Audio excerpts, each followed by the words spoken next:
knows how you come across somebody once in a while you shouldn't have messed with. That's me. I am not an African American. You're an Oreo cookie, white in the inside and black on the outside. I don't have an afro. I have an Amerifro. Talking that idiotic stuff you talk about, I will slap you. Go ahead. Make my day. Black as the ace of spades, but 100% American. Heard around the world by everybody and their mama. The Jesse Lee Peterson Radio Show. Uniting the races with truth instead of dividing them with lies. We're also rebuilding the family by rebuilding the man. I am Jesse Lee Peterson. I have with me Stanice Anderson. She is an addiction recovery expert, inspirational speaker, and the author of the book, I Say a Prayer for Me. I Say a Prayer for Me. One woman's life of faith and triumph. She was able to overcome heroin addiction, abusive relationships, and low self-esteem. I wanted to talk to her about that and to try to, possibly help folks to overcome. Stanice, welcome to the show. Well, thank you, Reverend Peterson. How are you this morning? All is well. I appreciate you being here. Thank you. Very interesting book, by the way. Oh, well, I'm glad you enjoying it and like it. I pray that God meets all the readers within the Word. That was my prayer as I penned it. How did you become a heroin addict? What caused you to become that way? Yeah, I'm glad you said that, or caused it, because there are roots, and that's what I had to do in recovering, was getting to the roots of what caused me to use in the first place. And some of those roots included growing up in a household where I had an abusive parent. As far as, verbal abuse and physical abuse. And at the time, I didn't know it, but she herself was suffering from alcoholism. And this was your mother? Yeah, it was my mother. Okay. Yeah. And then also there was the trauma of when I was 14 years old, I was raped by 3 men. And that just changed everything, my whole world, my hopes. I mean, I had been brought up in the church, and so they took the one thing that I thought made me of value, and that was my virginity, and I just couldn't cope at the time. I didn't really get any professional help or anything, and so I turned inward, and the pain just got so great that drugs started to look good. Drugs kind of became like a symptom more so than anything. You know what I'm saying? Yeah. So that's when I started. So what about that? I mean, I understand that those things happen and they're not good things, but what about it that made you turn inwardly? Why did you do that? Because it was a physical act, but what made you become so addicted to things? Okay. Yeah, it was a physical act. I mean, they beat me real bad. It was brutal. But also, the inside, it was like I felt like they had even ravaged my soul. They had gone into places. I mean, at that time, we didn't have HBO and, all of that. I wasn't even sure what they were doing. Yeah. So it just... I just needed to numb. I would remember it, so I would have nightmares. And actually, I didn't start. That was at 14. I didn't pick up my first drug until 19. Oh, I see. So why was your mother so mean to you? That was the way she was raised. And to this day, she said, that's the way I was raised. That's the way her grandma raised her, and so that's where she raised me. But I don't was she know. Like verbal? Was it verbal abuse from her, or were there physical pain as well? There was physical pain as well, but verbally. What, for example? Did she whoop you or kick you? Or? She would whip me sometime, beat me until she would pass out. Are you serious? Oh, yeah, no, I am definitely serious. And I'm not saying I was, the model child or whatever. How old were you at the time? I think everything just went bad, like about 13, 14, 15. I mean, was she beating you at that age, or were you younger? No. It didn't. I guess now that I look back, maybe as her alcoholism kicked in, because I don't think some things she doesn't even remember or doesn't want to remember. I don't know, but as she got worse, it got worse for me. So it was like I knew when I came home from school or something, if I heard her voice slur, I knew just to try to stay out the way. It became a thing of trying to walk on eggshells. Right. But me being, as rambunctious and lively and, as I am. At what age did she beat you? Were you a young kid or in your teens? In my teens. Really? In my teens. And I guess that's when, the marriage, to my dad started to sour. I don't know exactly because, you know what I'm saying? She hasn't really gotten to talk to me about her story, but from what I could see, it wasn't just me. It was always arguments. And the thing is, so your father left the home when you were a teenager? No, he didn't. He stayed there. He stayed there till I got out the house, and my brother became 18, and that's when he left. Why didn't your father protect you from her? Well, for one thing, he wasn't home that much because he was a social worker, and then he started climbing in his career, and he became a politician here in the district, on the first D.C. City Council of the District of Columbia. So he was more so out and about. And so wasn't much you could do. Wasn't much you could do with her. She just get to throwing lamps or whatever. She was just out of control, Did he know that this was happening to you? Yeah. You told him? I remember the time when I came to. She had beat me so bad and hit me in the head with a spray starch can, and I came to, and he said, "Look what you've done to your mother," because she was exhausted. What? So, yeah, I'm telling you. So, My God. Yeah, it was a mixed message, so I wasn't sure. So I started running away early. I started running away, and my father would have to come find me. And I started, going to the go-go's and going, in that lifestyle. And I just got caught up because I only meant to wet my feet, but addiction just pulled me in, man. Did your mother beat your brother too? Oh, I'm sure. But I left the house like I said, I was running away, and then I'd come back. He'd bring me back. And my brother's like 8 years younger than me. 7 years younger than me.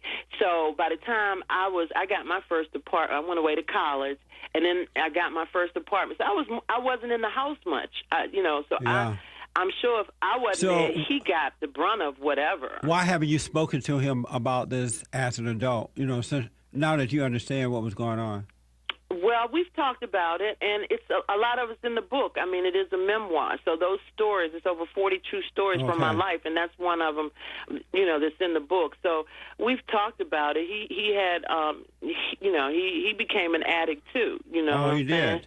Yeah, so it was running rampant in the family at that point with our little set, But to look at us on the outside, we were like, pillars of the community. We went to church every Sunday, and we played the role. It was always felt like perpetrating a fraud. Yeah. And that's when I first fell in love with words because I couldn't talk to people. So that's when I just started writing, on anything I could get just to get through. 888-775-3773, 888-77-JESSE. Back in a moment.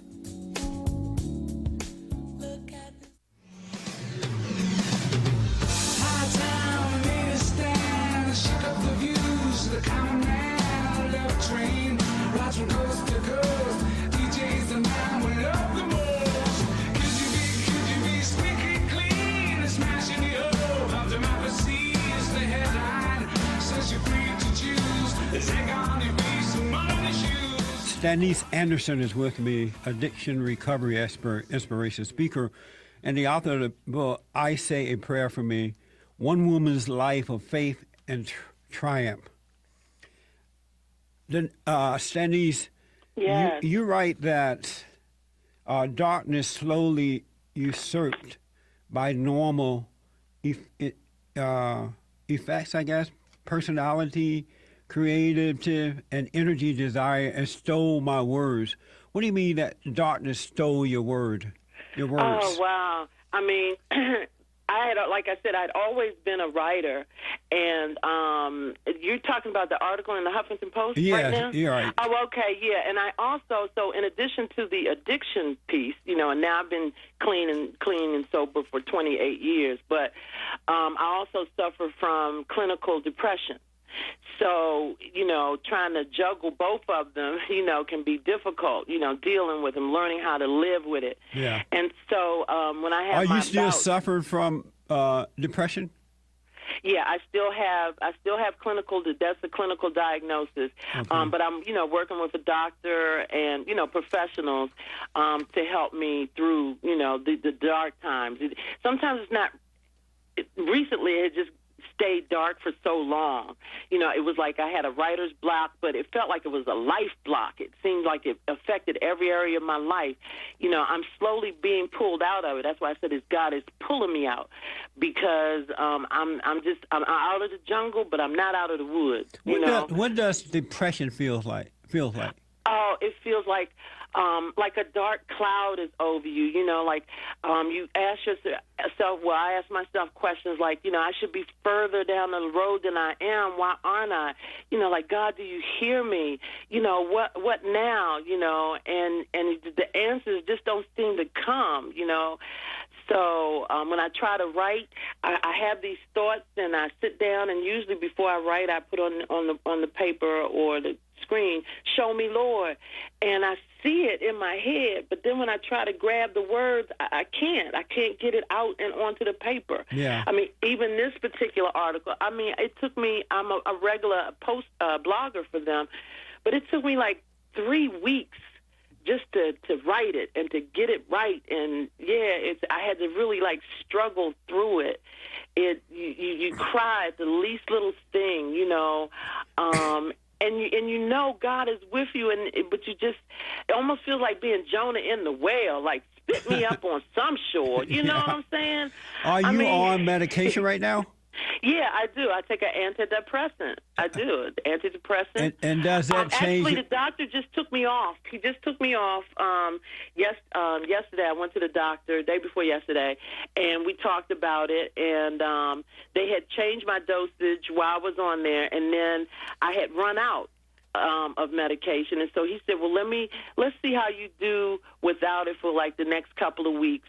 And then he'll reassess it, put me, because, the thing is, you don't want to stay on it. That's right. So you're not on anything at this point then? No, at this point, yesterday. no. I read that you flatlined multiple times on your way to the emergency room. So you died, huh? I died 3 times from a heroin overdose on a Sunday in my office in D.C. That's what I'm saying. Even as an adult, I learned how to perpetrate a fraud. You know what I'm saying? You looked at my life and you figure, oh, she got it going on. But on the inside, it was like a storm all the time. Yeah. And I had gone to my office, shut the door.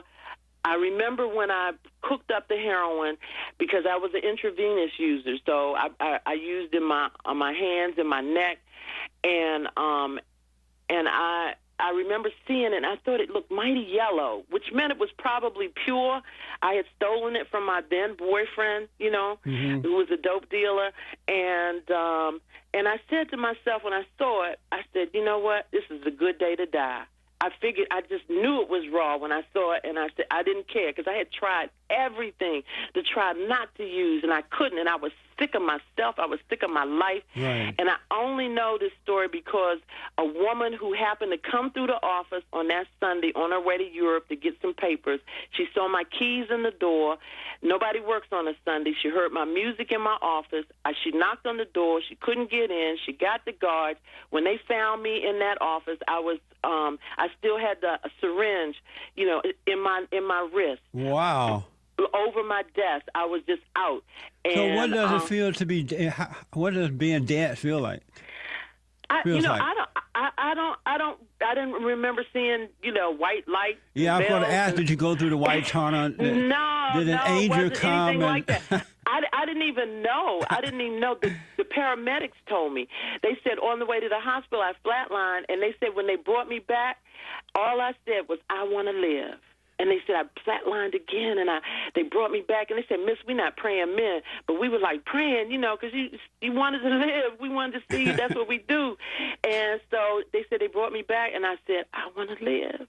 And the third time that happened, and I said, I want to live. And I did not want to live, but something deep inside my spirit evidently wanted to live, spoke for me. And then when I got to the hospital, my my left lung collapsed. I was in the hospital over 4 months. That's amazing. I was breathing over only 7 times a minute. So I know that God had to resurrect me. And then after that, he resurrected my dreams, which was to be a published author, and other things, be a good mother to my son that I had abandoned. And those are the kind of things I write about. I read about your son. How old was your son at the time that you were going through all this? He was, let's see, when I got clean, he was 8. So, okay. And he was, so he was living with his grandmother, praise God, because if he hadn't been, it's no telling where he would have been, So I would see him, but I had really abandoned him, and I had to look at that. That's why I say I have to get to the root causes. And because I moved into his house, into his grandmother's house with him, and moved out of the house without him, saying I would come back and get him. Yeah. But as the addiction took hold, I got further and further away from him. So when I got clean, I remember him coming to the hospital to see me like that, hooked into respirators and everything, But when I got clean, he was 8 years old. And then that's when we came back, I came back into his life on a more permanent basis. But he still never lives with me. How is your relationship with him now? Oh, man, it's awesome. God has restored it. It's amazing. He's shown me about this unconditional love because this son, he's what he likes to call himself, my one and only son.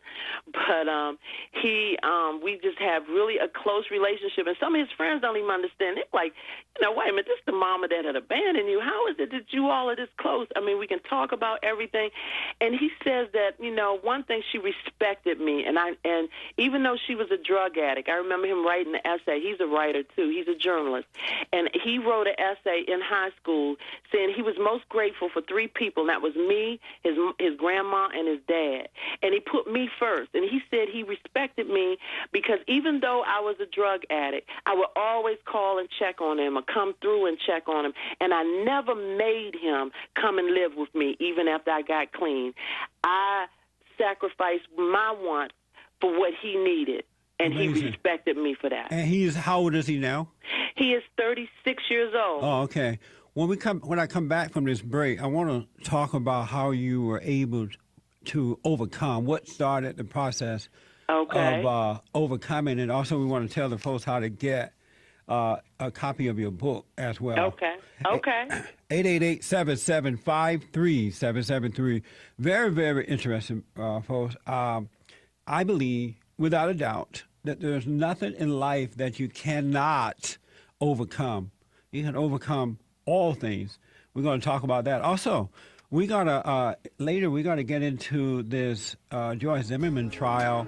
Lots of folks are preparing for a riot if Joyce Zimmerman should not go to jail, and I think that's very interesting. Back in a moment.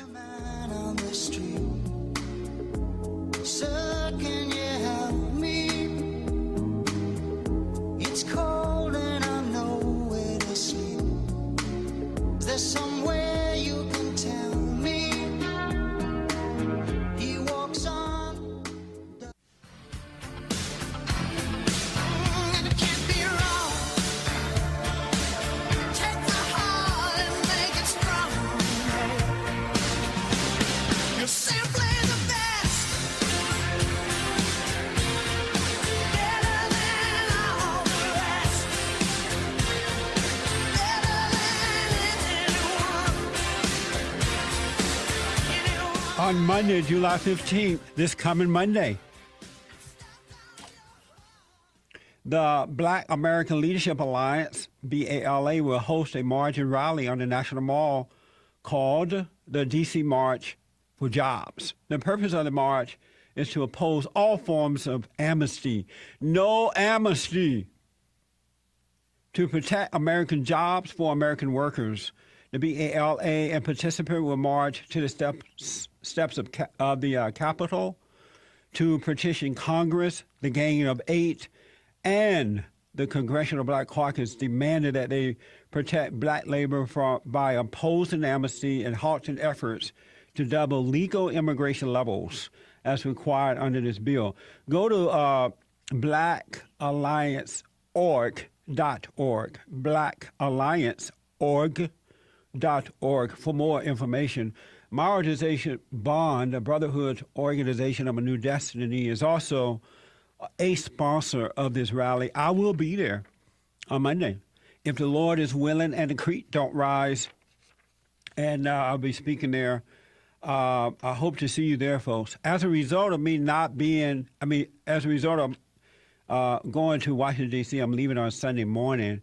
There is not a Sunday morning meeting this weekend. No Sunday service at Bond this weekend. So let everybody and their mama know that there will not be a meeting this Sunday. We will resume the following Sunday. All right? The biblical question of the week is where Proverbs 23:7. So as a man thinks in his heart, so is he. So as a man thinks in his heart, so is he. What does that mean? What does God mean by that? And how do you think in your heart? How is it that you are what you think? Good question. And I appreciate, I've gotten a lot of responses from this on the my email, my Facebook page, and we're going to talk about that in the next hour during the email and Facebook comments hour. Stanice Anderson is with me, and her book is I Say a Prayer for Me, One Woman's Life of Faith and Triumph. How can people get your book? They can get it, through my website at stanice.com, and that's STANICE.com, and also on Amazon. And it's just not that book. That was the first memoir. And then I have a book called Walk that actually my son was the managing editor of the second book. The first one was published by Warner Books. But the latest title is Walking on Water When the Ground Ain't Enough. And it's about getting through everything and overcoming anything with water walking faith in God. But you can get it at there, and also ebooks of I Say a Prayer for Me, and Walking on Water book is also ebook and paperback. What was the beginning of your recovery? How did you start to turn around? Okay, what happened was I was in my apartment. I mean, my life had gotten so bad. I went from, being privileged and a politician's daughter to doing things and living like I never thought I would ever possibly live. And I was still in the right address, you know what I'm saying, because I was brought up that way. I was like 16 blocks from the White House. But if you came to my apartment, I was living more like an animal than a person. I had a mattress on the floor. I had carpet in pieces that I would, when people got thrown out, I would go out and get these pieces of carpet and piece them together. And you couldn't tell me it wasn't an artistic solution to a flooring problem, But I had, all this mismatched carpet. And I was in that apartment that night, and I was I had been in the bathroom, and I was shooting a cocktail of heroin and cocaine mixed. And I kept saying, just one more. And I was shooting it into my hands and neck until I was sore, I was bleeding, and then I got thirsty. And I went to the refrigerator to get some Kool-Aid, because that's about all I had, because my priorities were drugs, not food. So I get the Kool-Aid. On my way to get the Kool-Aid, the finest man I had ever seen was on my little black and white TV that was sitting on a crate. And it was like he was He was Mexican, African American, Greek. He was like all things, and that drew my attention. It was like that drew my attention. So I went to the screen. He was talking about all the things that I was experiencing, the despair, the loneliness, how he had been using drugs.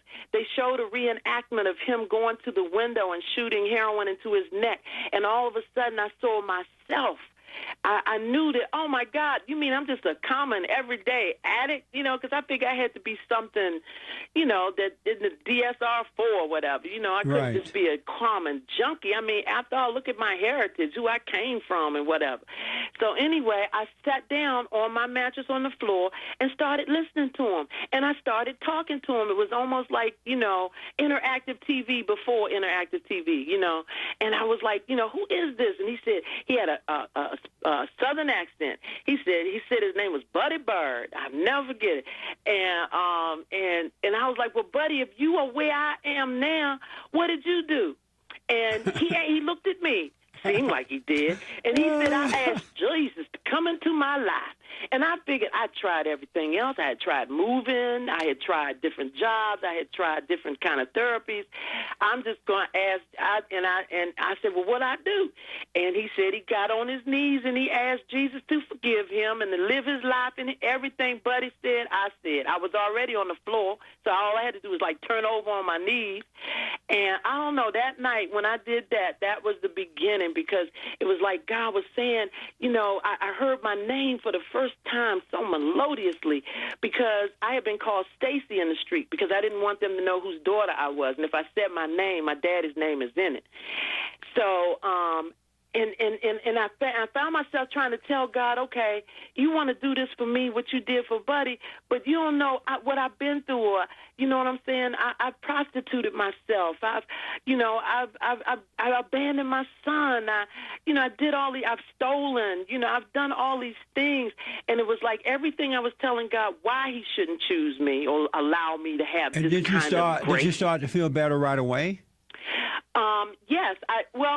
Yeah, what happened was I got hope right away. Oh, okay. It was no longer like living inside the color black. You didn't feel hopeless. I saw some gray. No, right. No longer hopeless. Oh, okay. And that's when I called a family friend, and I got in, and who was a pastor, and that's why it's so awesome that people come out of the pews and help somebody. And he cleared his schedule, got me into treatment, and then from there I got involved also with 12-step programs, got a sponsor and everything, and that was the beginning of change for me. When you were on drugs, were you a Christian at the time? I became a Christian that night. Oh, but you were not a Christian prior to that. Well, you know, I had been going to church. You know, you go to church and it's expected or whatever. But I didn't really know what a relationship with Jesus was. All right. You know. Stanice, can I hold you over for one more segment? Okay. Sure. We'll take a quick break. When I come back, I'll do one more segment. I have some questions for you. Back in a moment, folks.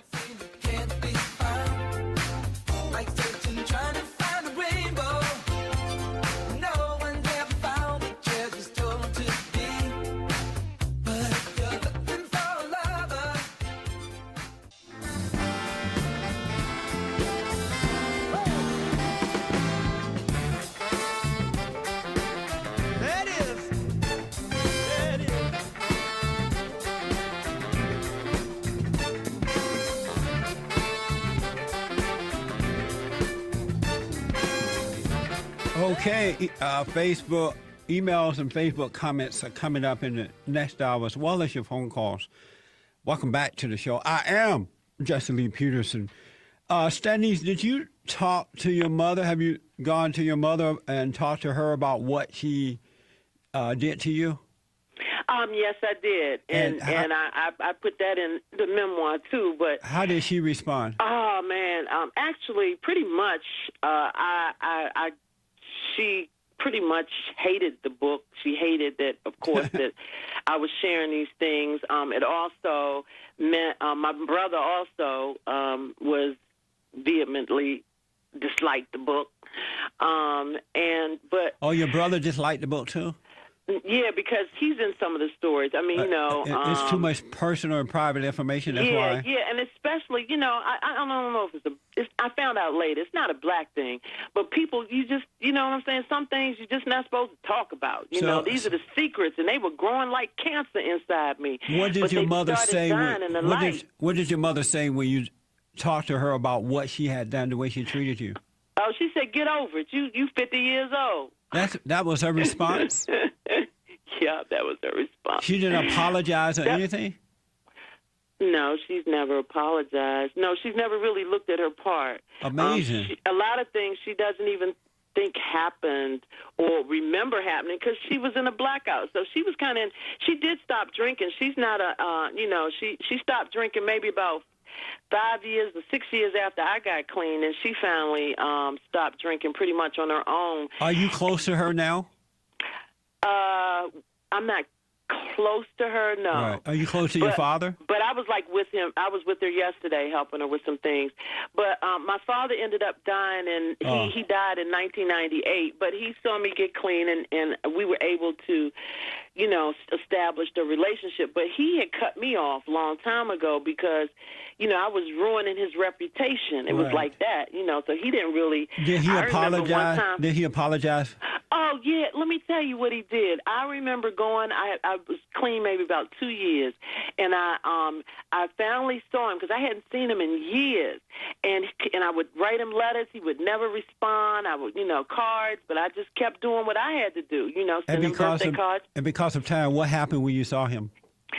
He said that, don't apologize for who you are and what you've done. He said, because you don't understand, you came from a very dysfunctional family. And I was like, oh, my God, if somebody had just told me, I didn't know. Let me say this to you, and speaking through you to other people. The one thing that I know for a fact about life is that when we are traumatized as young people, either by our parents or someone else, the reason that is so painful is because we resent the violator. We resent our parents for the way that they treat us. And the moment that you resent someone, you're judging them. And when you judge, you shall be judged. So when you resent what happens to you, it automatically separates you from God. And so what is hurting, the depression and the anxiety and the worries and the fears that you have is coming from your spirit, because your spirit was separated from God. And if you can go to your mother and tell her what she did to you and forgive her for it, because she couldn't help herself. Had she been able to help herself, she would not have done it. She's filled with anger. She's not a happy person. So for whatever happened to her, so she did to you what was done to her. And that spirit is passed on from generation to generation. But if you can go to her and tell her you're sorry for resenting her for what she did, in that very moment, God will reconnect your spirit with his, and you would never have depression or fear or doubt, or you wouldn't need any pills, because you would start to have perfect love. And that's what make you free, is your spirit was hurting and not necessarily your physical body. And the way you heal that is to absolutely forgive her for what she did, and then God will forgive you, and it would be as though you never went through anything at all. You could be healed instantly if you forgive her. But the thing is, I've done that, and I've gone to her and everything, and a lot of times people think, especially Christians, like, you know, like clinical depression is not real. I mean, it's a matter of,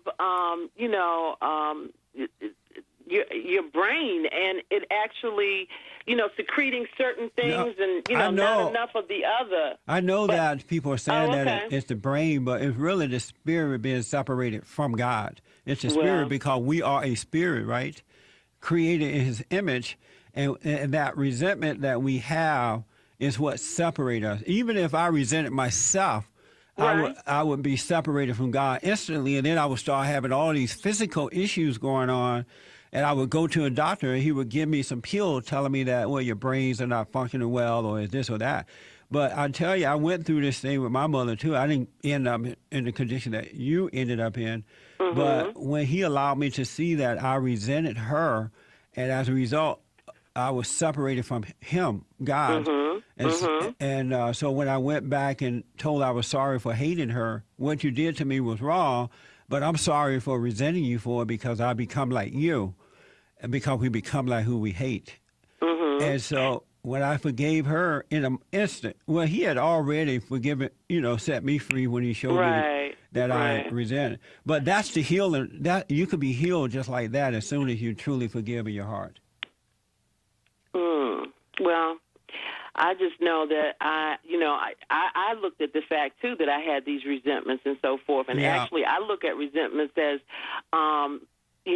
reliving the hurt over and over again. It's like stabbing yourself over and over again, waiting for the other person to bleed. Well, resentment means to repeat.